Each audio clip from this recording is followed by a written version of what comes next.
sabana. Are you ready? Kicau, kicau, kicau mania. Kicau, kicau, kicau mania. Kicau, kicau. Halo, perkenalkan nama saya Afril Abidivanu. Di sini saya akan menjelaskan terkait produk dan jasa bank. Oke, yang pertama adalah clearing.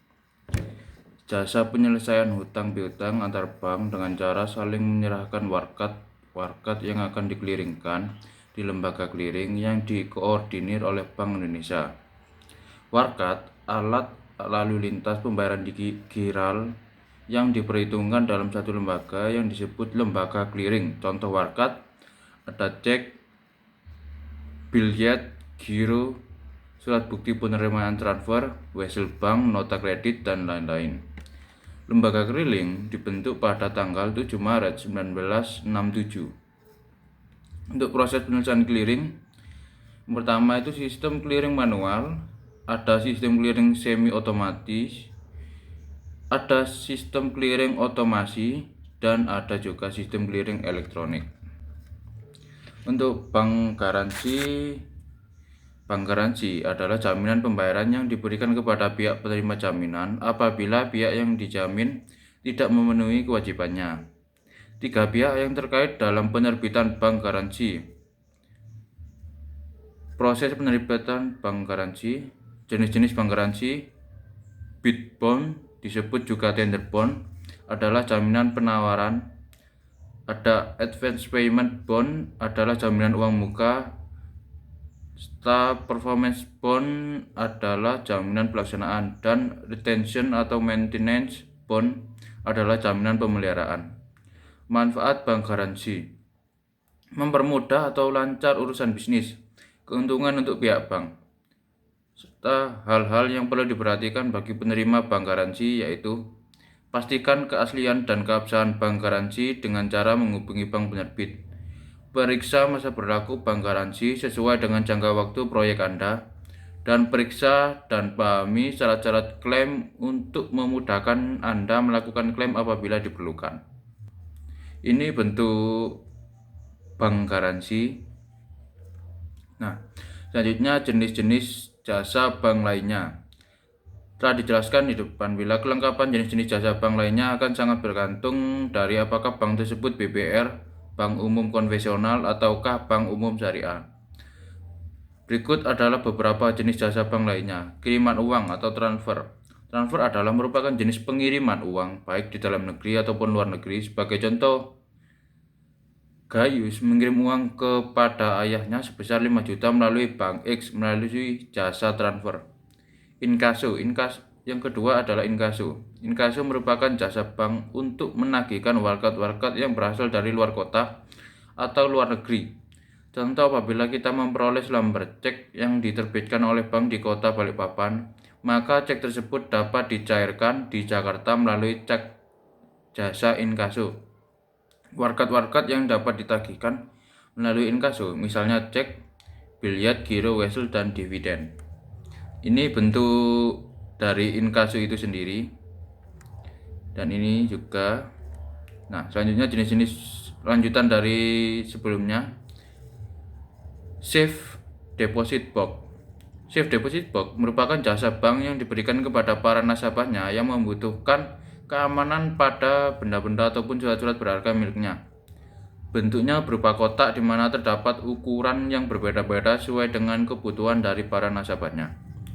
Surat-surat berharga yang disimpan di dalam safe deposit adalah sertifikat deposito, saham, surat perjanjian, akte pernikahan, sertifikat tanah, obligasi, akte kelahiran, dan ijazah. Benda-benda yang dapat disimpan dalam safe deposit box adalah emas, mutiara, berlian, intan, dan permata.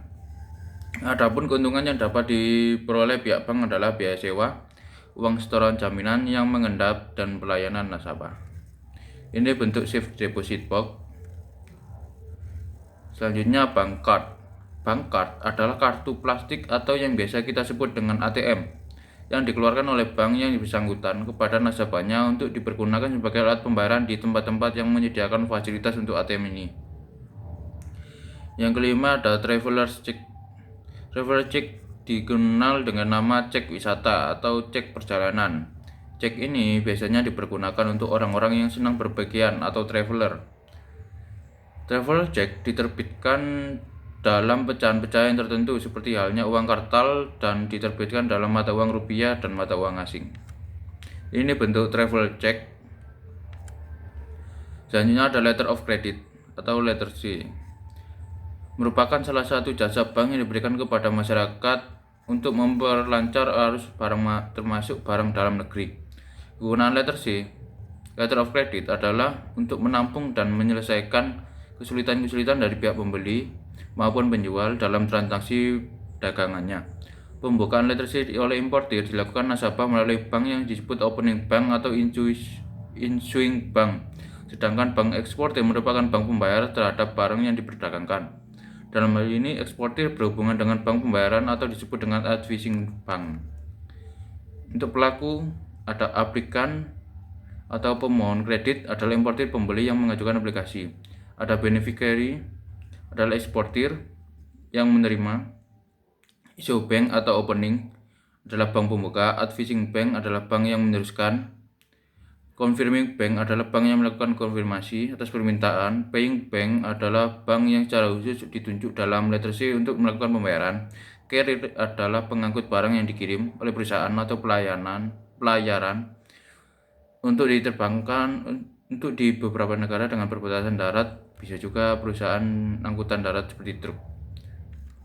Untuk jenis-jenis letter C, revocable, irrevocable letter C, irrevocable dan confirmed letter C, clean letter of credit, documentary letter of credit, documentary letter of credit dengan red clause, revolving letter of credit, back-to-back letter of credit, transferable letter of credit.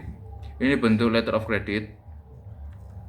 Nah, keuntungan jasa-jasa bank bagi bank. Keuntungan yang pertama yaitu biaya administrasi. Biaya ini dikenakan untuk jasa-jasa yang memerlukan administrasi khusus, biasanya dikenakan untuk pengelolaan fasilitas tertentu.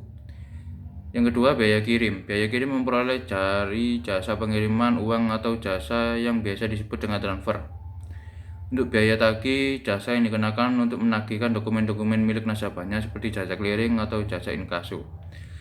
Biaya provinsi dan komisi biaya ini dibebankan kepada jasa kredit dan jasa transfer serta jasa-jasa atas bantuan bank terhadap suatu fasilitas perbankan.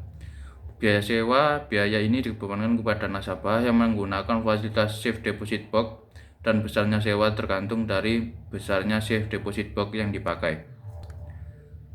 RTGS, Real Time Gross Settlement.